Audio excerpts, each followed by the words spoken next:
जय श्री कृष्ण दोस्तों।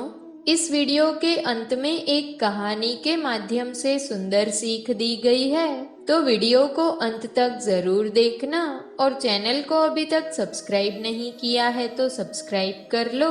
तो चलिए शुरू करते हैं। जीवन का अर्थ ना भूत है ना भविष्य, जीवन केवल और केवल वर्तमान है। इसीलिए वर्तमान में अपने जीवन का आनंद उठाइए।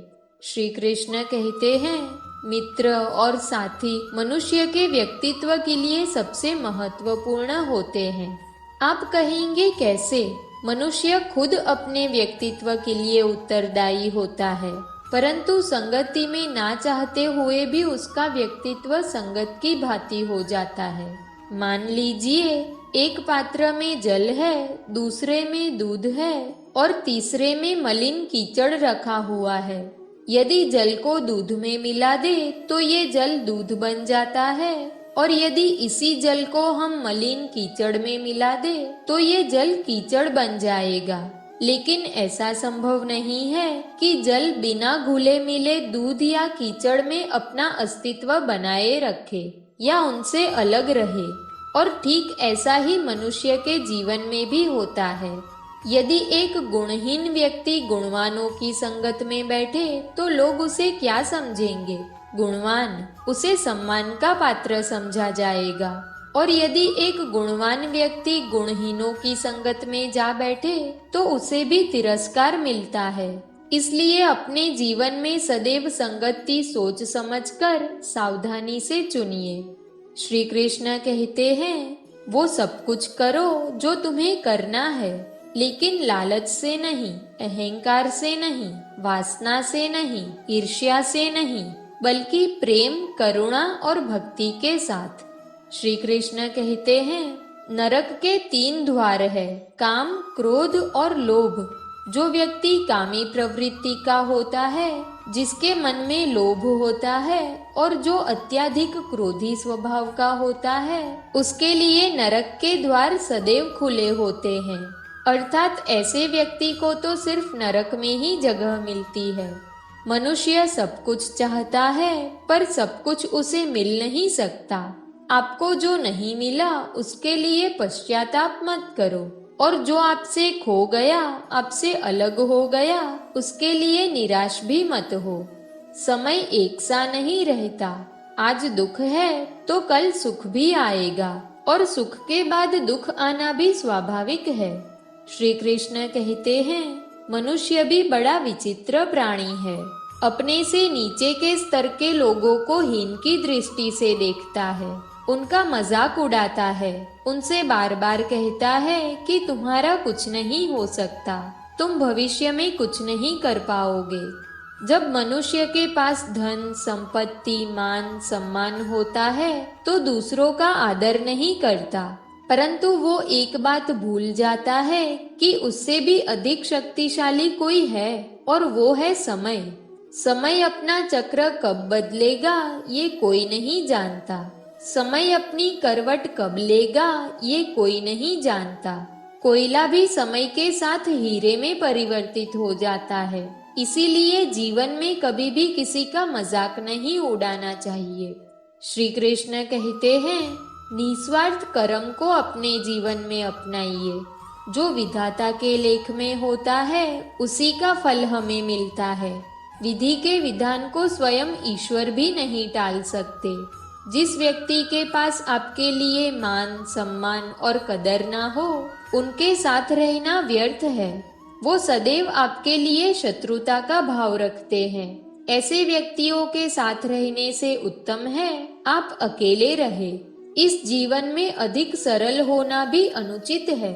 जो सरल और सीधे स्वभाव का होता है, लोग उनका अनायास फायदा उठाते रहते हैं। अच्छी किस्मत के लोग थोड़ा भी बुरा होने पर भगवान को कोसते हैं, और बुरी किस्मत के लोग थोड़ा भी अच्छा होने पर भगवान का स्मरण और धन्यवाद करते हैं। प्रभु अपने भक्तों की सदैव परीक्षा लेते रहते हैं। इस परीक्षा में भक्तों को अनेक कष्टों का सामना करना पड़ता है। सामान्य लोग इसे अपना दुख मानकर पीछा छुड़ाते हैं, वहीं सात्विक लोग इसे प्रभु की इच्छा समझकर उसका सामना करते हैं। जो लोग कहते हैं कि अपनों के आगे झुकने में कोई बुराई नहीं है, उन्हें मालूम होना चाहिए कि जो सच में अपने होते हैं वो कभी झुकने ही नहीं देते।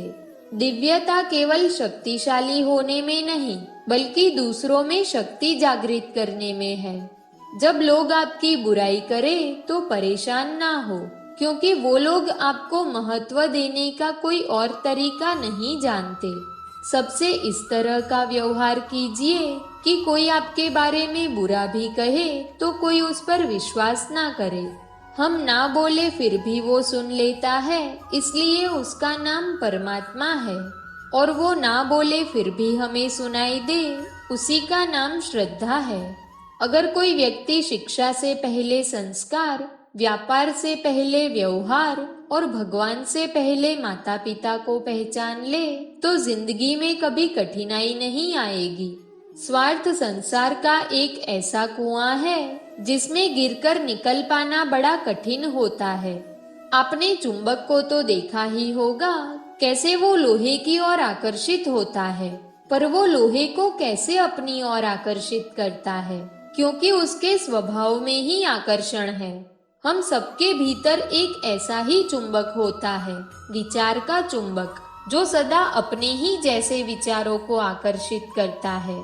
हम जो बोलते हैं वही करते हैं, उसी प्रकार हम जो सोचते हैं वैसा ही पाते हैं।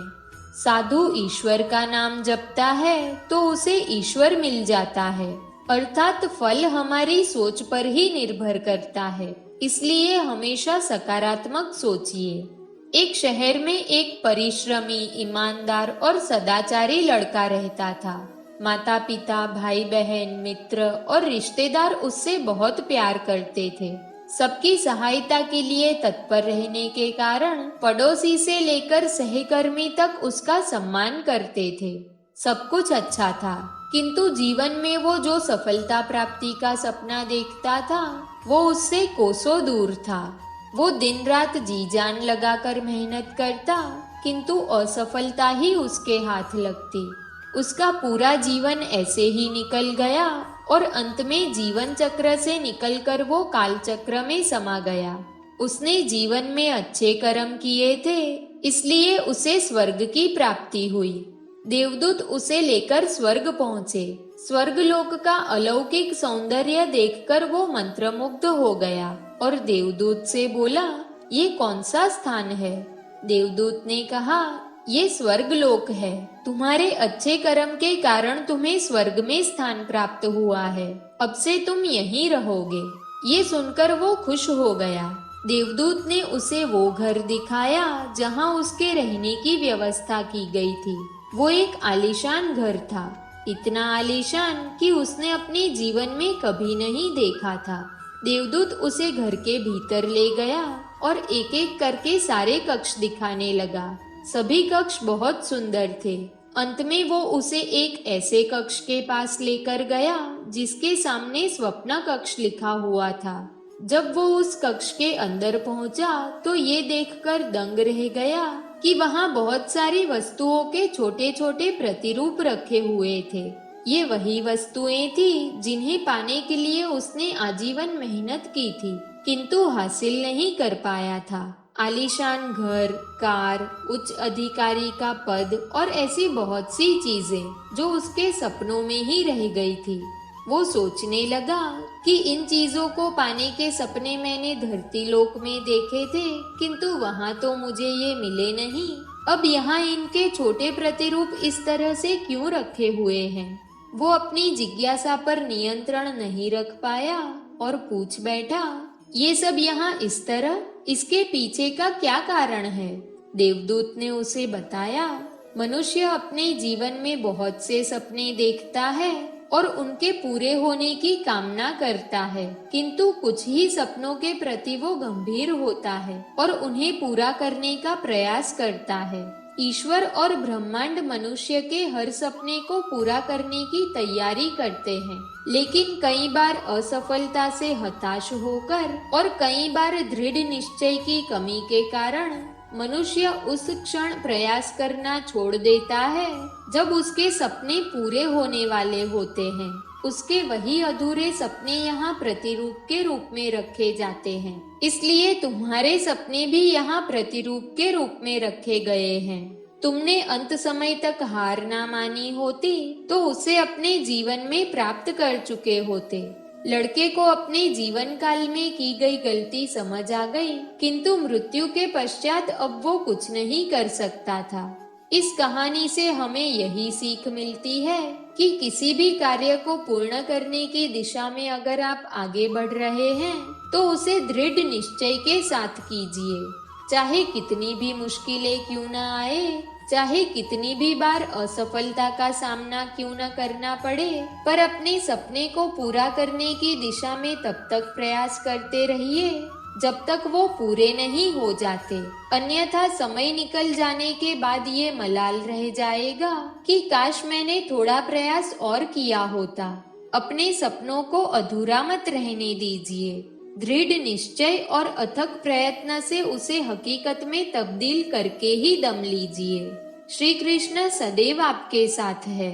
दोस्तों, इस वीडियो में बस इतना ही। अगर आपको वीडियो पसंद आई हो तो वीडियो को लाइक करें, चैनल पर नए हो तो चैनल को सब्सक्राइब करें और बेल आइकन को प्रेस करना ना भूलें। तो मिलते हैं एक ऐसी नई वीडियो के साथ, तब तक अपना ख्याल रखें। जय श्री कृष्ण।